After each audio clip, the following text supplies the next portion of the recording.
Hello everyone! Welcome back sa aking YouTube channel. For today's video, may bago na naman akong i-review na earning application na kumita ka ng malaking pera. Ang earning application na ito ay SpinJoy. Pinapa-review po ito ni Jocelyn. Titignan ko po ngayon kung legit ba ito or fake. So kung ikaw ay interesado sa video ito, panoorin mo ito hanggang sa dulo. Let's start guys!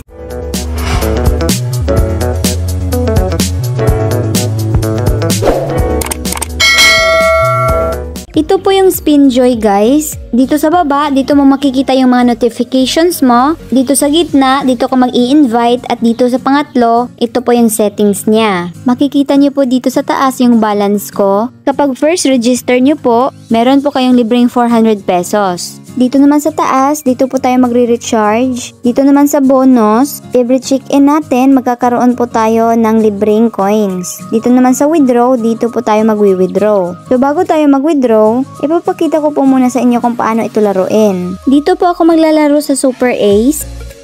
Makikita niyo po dito yung bet ko. Dito naman sa gitna, dito tayo mag-spin. Mag-spin-spin lang po tayo guys hanggang sa manalo tayo ng coins.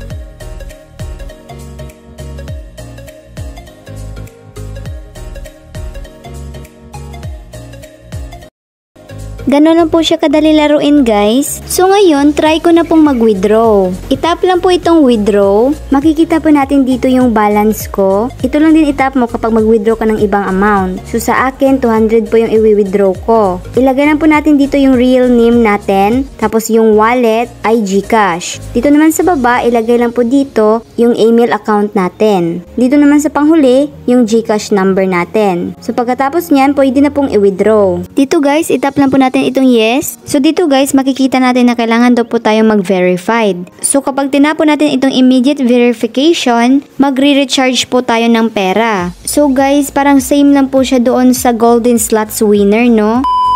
Ang masasabi ko po sa review ito, fake po ang SpinJoy. Hindi po siya legit guys. Huwag po kayong magpapaloko dito.